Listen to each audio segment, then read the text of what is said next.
Oke, Assalamualaikum warahmatullahi wabarakatuh. Selamat datang di channel Bukan Sejarawan. Kali ini kita akan membahas tentang situasi dan kondisi perpolitikan Indonesia ya. Saat ini kita dihadapkan oleh beberapa situasi yang saling tumpang tindih. Kalau kita lihat, kita kan selalu mengamati media sosial ya. Kita tidak bisa, apalagi di masa pandemi ini, tidak bisa lepas dari berita, tidak bisa lepas dari yang namanya media sosial yang selalu menyuguhkan kita berita-berita yang memang ditujukan untuk menarik perhatian kita. Jadi sebenarnya media-media itu tidak mengabarkan yang sebenarnya terjadi. Kenapa saya bilang begitu? Karena media tersebut terpaksa untuk menyuguhkan kita sesuatu yang memang ada yang men-setting, ada yang mem-framing itu sehingga isu-isu lain itu tertutupi ya, pengalihan isu lah intinya. Misalnya contoh kasus Abu Janda. Abu Janda ini banyak statusnya itu yang meresahkan atau yang tidak sesuai dengan kepribadian yang luhur dari bangsa Indonesia. Ya, jadi cuitannya itu di Twitter atau di Instagram itu sangat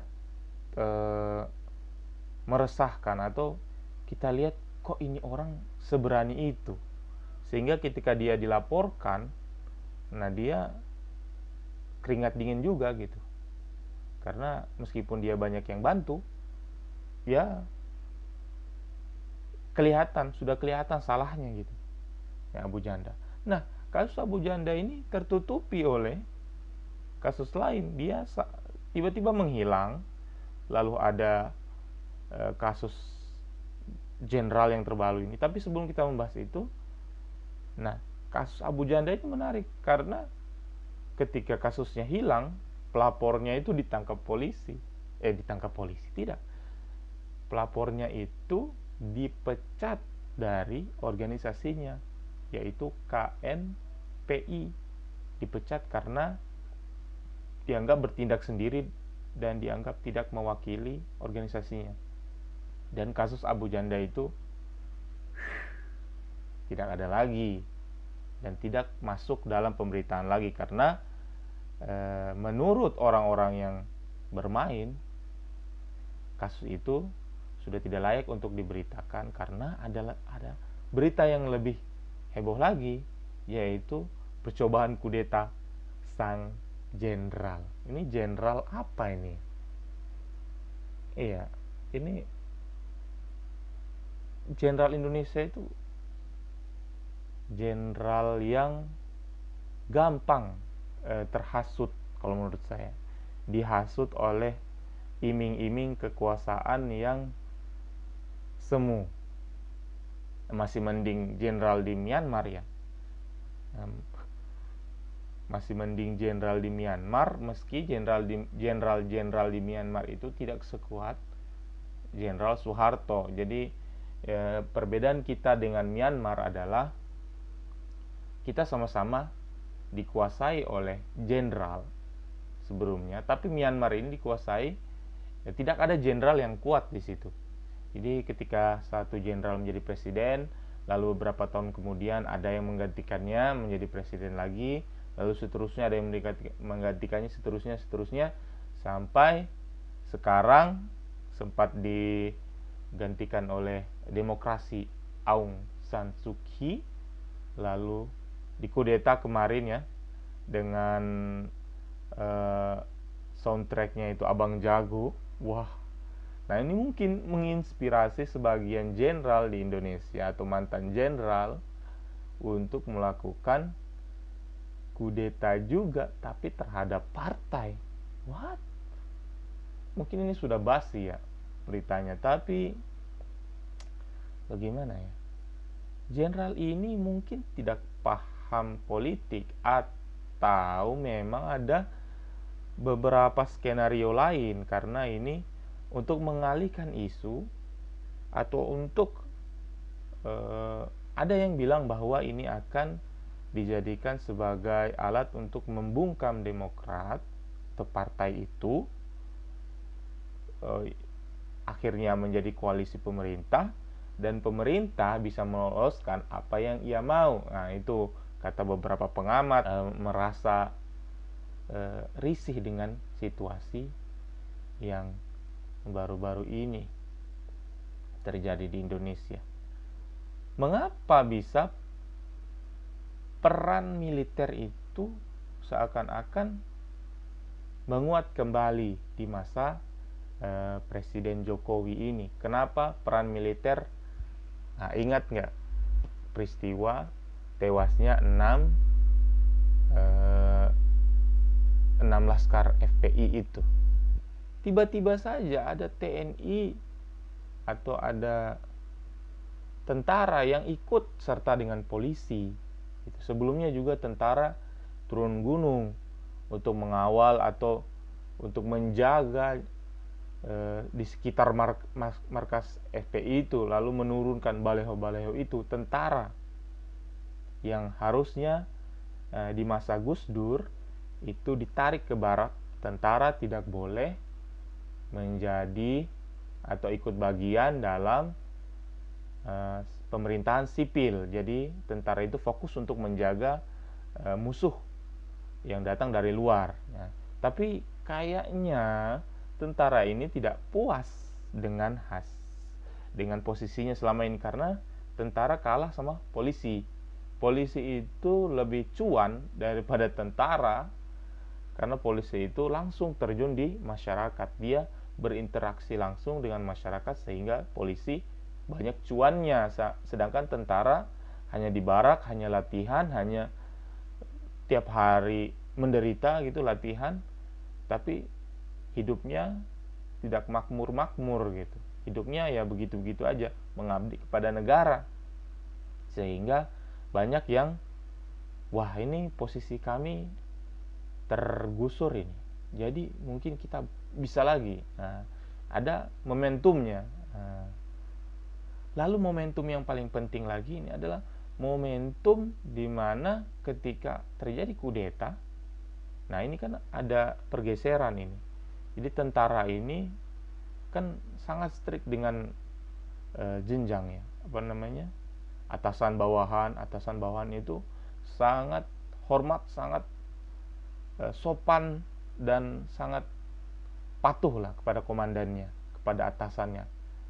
Nah, masalah suksesi partai ini, terjadilah ada ketua partai yang berpangkat masih rendah gitu ya, mengkritik atasannya, mengkritik yang pangkatnya lebih tinggi ya.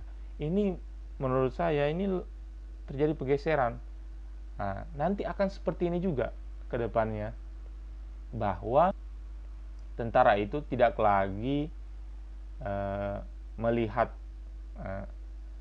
pangkat, status, dan ini akan menjadi situasi yang buruk ya, atau contoh yang buruk bagi ketentaraan sendiri, di mana juniornya tidak lagi menghargai seniornya.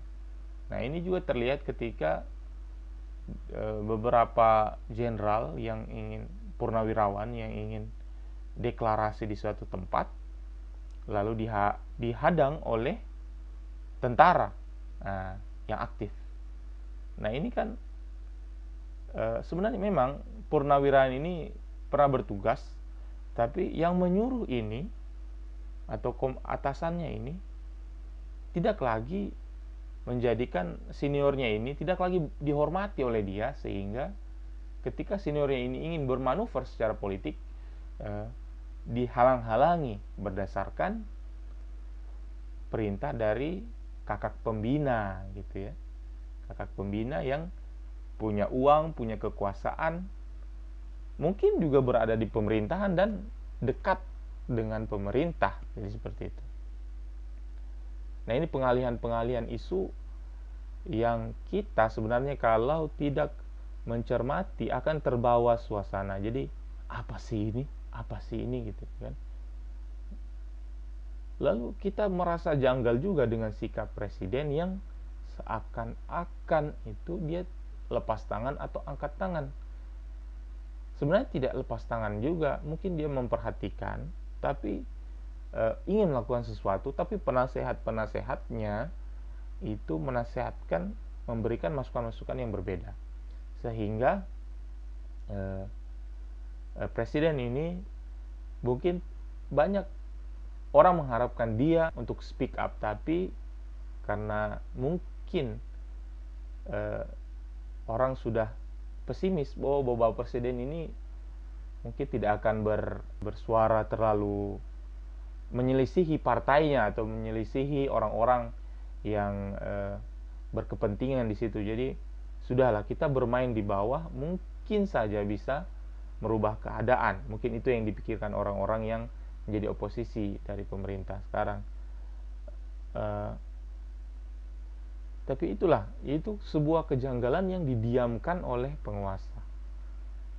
Mungkin saya menduga nih bahwa misalnya Abu Janda, kudeta partai ini, ada campur tangan juga, entah itu siapa, tapi dia berkepentingan. Tidak mungkin dia tidak berkepentingan. Saya berpikir bahwa Abu Janda dan kawan-kawannya misalnya yang kebal hukum itu adalah bagian dari agen rahasia.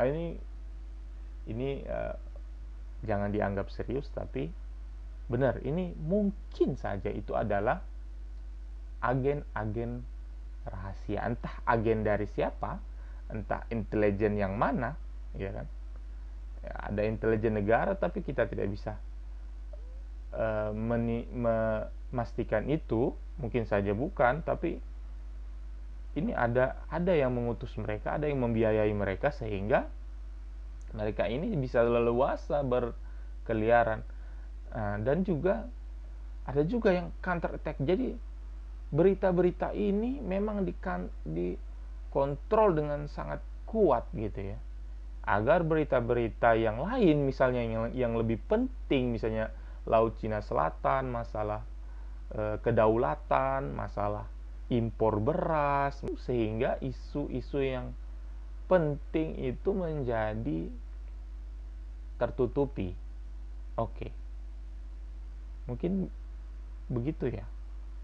Jadi kesimpulannya, menurut saya kita harus memfilter agar kita tidak terbawa arus, ya. Kita bisa juga mengomentari sesuatu mungkin, tapi kita cari juga apakah berita-berita ini pengalihan isu atau tidak. Kalau misalnya pengalihan isu apa sebenarnya yang ingin ditutup-tutupi, maka isu yang ditutup-tutupi itu menjadi concern kita. Jadi memang para aktivis itu benar bahwa ketika ada muncul satu isu, pasti isu yang lain menjadi korban.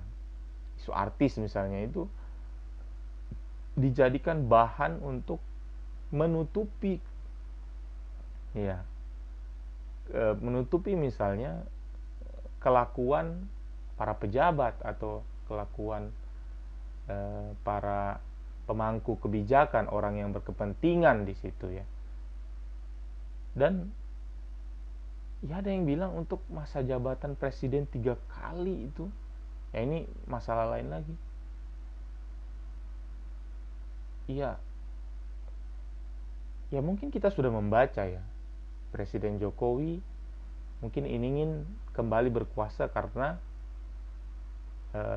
orang yang pendukung dia di belakang ingin menyiapkan penerusnya dari kalangan dia sendiri. Nah, lawan Jokowi, Presiden Jokowi itu akan banyak, ada Anies, ada Ridwan Kamil, ada Ganjar. Tapi ketiga ini yang di luar PDIP misalnya atau partai-partai sekarang itu tidak menjamin untuk bisa dikendalikan oleh para pemangku kepentingan tersebut. Jadi disiapkanlah skenario untuk meloloskan suatu undang-undang Nah, ini belum pasti juga, tapi bisa saja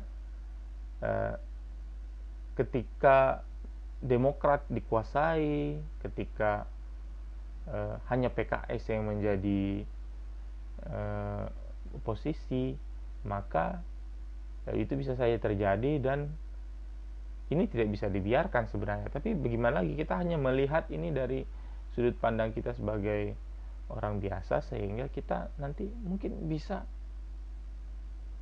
juga kita berpikir nanti, ya kita jangan pilih lagi lah gitu, atau kita masih memilih dengan pertimbangan tertentu, sehingga memang kita akan mendapatkan pemimpin yang mempunyai kebijakan yang sama 5 tahun, 10 tahun ke depan, ya.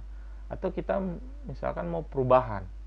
Nah, kalau kita mau perubahan, maka kita menganalisa dari sekarang mana yang penting bagi kita, mana yang prioritas, sehingga ya kita bisa berpikir lebih jernih tentang masalah-masalah kenegaraan kita. Masalah-masalah ini kita bisa menyikapinya secara bijak, dan mudah-mudahan ya, saya tidak mengharapkan terjadi kekacauan di negeri ini, tapi mudah-mudahan semuanya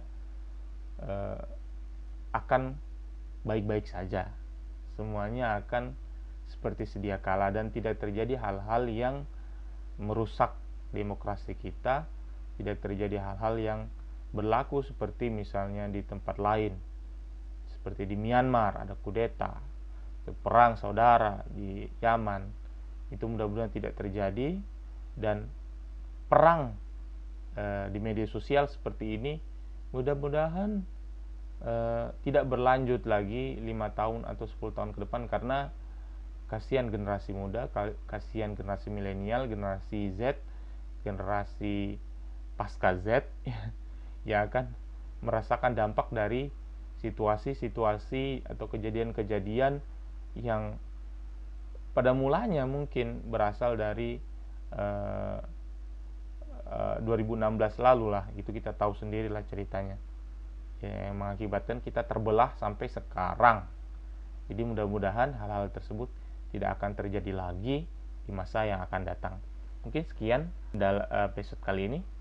Assalamualaikum warahmatullahi wabarakatuh. Jangan lupa like, subscribe, dan share video ini jika kamu suka.